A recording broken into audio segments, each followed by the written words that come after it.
So the 4-1 whistle has just gone. Bromley 0, Tottenham Hotspur under 21s 2. 2 goals from Mundell this evening.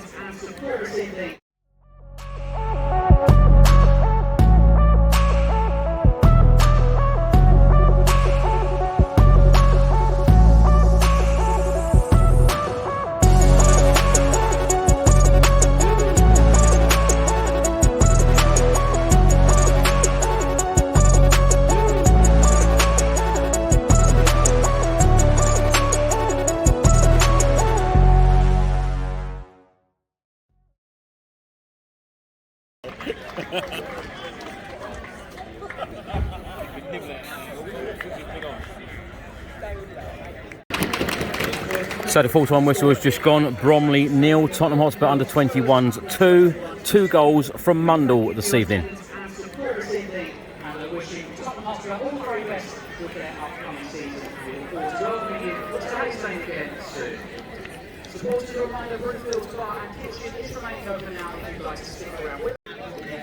Welcome back to the channel, hope you're all keeping well. So I'm at Bromley Football Club, where Tottenham Hotspur under 21s have just beat them 2-0 with 2 goals from Mundell. I am with Spurs fan Jason. Jason, what did you make of today's game? It's just an exercise in fitness to me. Tottenham technically didn't look that much better than Bromley.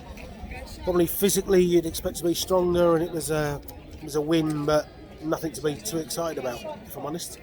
What have you made of Tottenham's transfer business so far? Transfers? Why do you have to ask me about transfers? You love a transfer. Six transfers over the line. We've got 40 odd days to go of the window. I think the impressive thing is it's been done early, and their Bissouma is obviously it's a shame we didn't see him in Korea, because that to me is the big signing in Bissouma. But Richarlison as well, I think it's a good signing. I think you look at us last year, 72 points, you think this squad should get more than 72 points, and how far we go. But transfer-wise, I think you've got to be excited with the business we've done so far. What did you make of the 2 pre-season games in South Korea? I thought the first game was an exhibition game, nothing more than that. The second game against Seville, I thought Seville looks probably a little bit better than us through a lot of the game, but it's miles in the legs, isn't it? That's all it is. Yeah. It was perhaps a little bit of a shame we didn't see the new Tottenham more than the old Tottenham. So there was no Bissouma, there was no Forster, other than Richarlison, no Bissouma. Didn't see Perisic. So it's hard to tell. And of course now with only 2 pre-season friendlies left, you've got to get a little bit of rhythm in those two pre-season friendlies more than miles in the legs. Do you think we will see different players come in for the Rangers and Roma game? Because of course there is only 2 pre-season games before that opening day of the season game against Southampton. You've got to see Perisic on the pitch, and yeah. You've got to see Bissouma on the pitch. Yeah. And like I say, with only 2 friendlies left, it doesn't really. You're in that mix of, do we need miles in the legs, or do we need actually to see some patterns of play? But I suppose in fairness that affects all the teams, Premier League teams. So I want to see at Rangers and Roma performances more than miles in the legs, if you see what I mean. I want to see a team, definitely in that Roma game, the second one, that is the team that kicks off against Southampton as much as it can possibly be. Well, that Roma game is the ITEC Trophy. Jose Mourinho v Antonio Conte. There's a trophy involved here, Jace. Is Mourinho going to get a tattoo with a high-tech trophy on it? Well, no, he won't be winning it, hopefully. Well, they'll win the trophy because it's Mourinho, and Tottenham don't win trophies. But well, come on. Are the trophies coming? This is a serious question, because there are a lot of very, very excited Tottenham Hotspur fans right now. 6 signings over the line. You saw what Antonio Conte done with that squad last season, finishing in that Champions League spot. What is realistic for Tottenham? Can we put a trophy in the cabinet next year? Tottenham look a better side, equipped for the season ahead than we did last year, without any doubts at all. Whether it's I'm not being funny. You look at the trophy winners last year: Liverpool, Man City. Yeah. That's the level you've got to get to. And have Tottenham done enough to look at them and say, "Are you better than Liverpool or Man City?"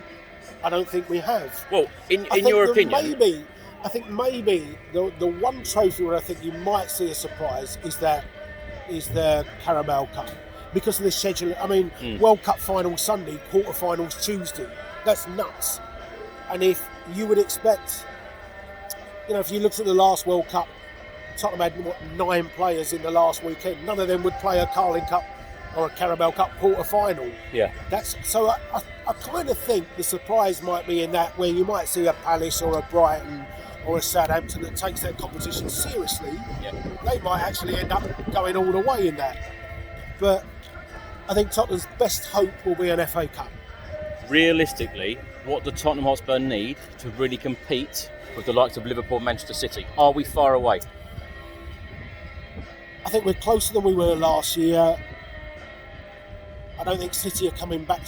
You've got to hit 90, mid-90s. No, but I mean in terms of signings, what else do Tottenham need, in your opinion, to start the season for Antonio Conte to really think we can challenge for the Premier League? Or is that a ridiculous thing to say? It's not, because that has to be the aim, doesn't it? That's got to be your target of trying to do it.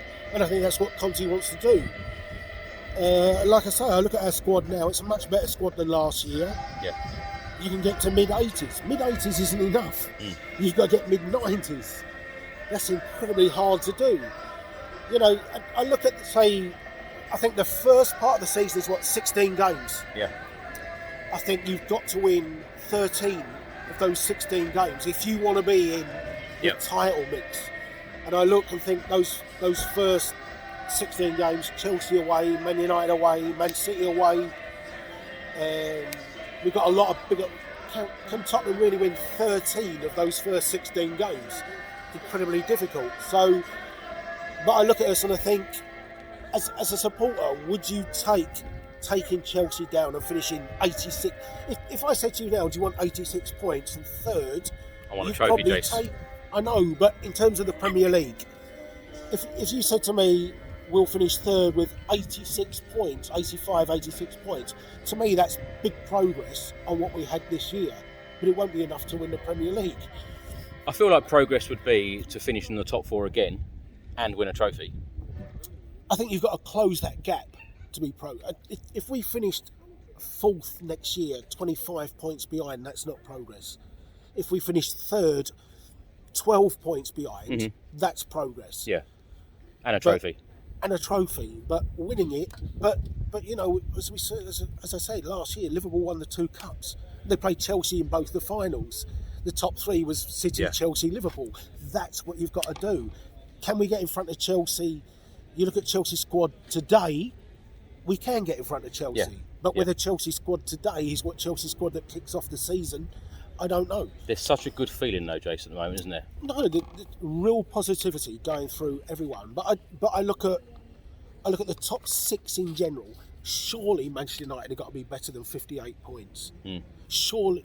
I look at Arsenal and I think Gabriel Jesus will give them a few points and things. Yeah. So the stakes are being upped by all of the top 6. And that's why I think if you finish next year with 72, you're not in the Champions League. Yeah.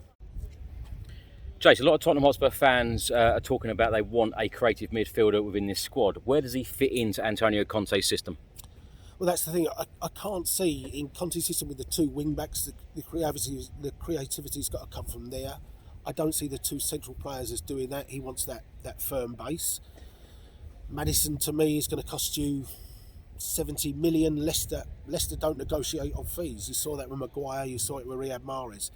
That's the set price, and there's not 1 penny less. Yeah. So if the current name, if you like, is Maddison, Leicester are going to sell him for 70 million? Is 70 million as a backup player when you're losing 1-0 at home to Brighton with 20 minutes to go? Do you really pay 70 million for that? I can't see it. I think you're more likely. I think the Richarlison option has come because that gives you a chance to put Kulusevski as the number 10 role, if you like, and I think they'll look to do that. Ericsson was a free transfer. That made sense. Paying 70 million for somebody, I don't see it. What do you predict for next season?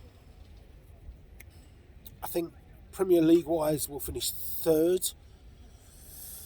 I see us reaching semi-finals of the cup competitions, and then it's who you're playing that semi-final. Are you playing Liverpool? You're playing City? You're playing Chelsea? Because they're the teams you're going to have to beat. I think to win one, you're going to have to beat 2 of those sides, and is the new Tottenham good enough to beat 2 of those sides? I'll know more when we go to Chelsea match day 2. I need to see Chelsea match day 2. I don't necessarily need to see us win at Chelsea, but I need to see us go. No. But what I mean is, I hate the place. No, I kind of, in a weird way, I want to see us go there with belief, with confidence, with heart. Yeah. Do you know what? If we lose 1-0 to a fantastic goal, rather than winning 1-0 with a performance where we hold on for 90 minutes. Yeah. You see what I mean? I kind of want a performance at Chelsea that says, do you know what, we're here for the big time. And I'll have a better idea when we go to Chelsea, what is our mentality in that game. So yes or no, Jace, we'll win a trophy next season? I'm not as confident as you, but I'm not pessimistic. It's too long. It's too like long, I isn't say, it? 2008. Come on, we've got to. Like I think you're going to have to beat 2 of those 3 teams to win one. Exciting times ahead, and I tell you what, I love this logo on your shirt, by the way. Back in the Champions League, lovely. Thanks for watching, everybody. Come on, you Spurs.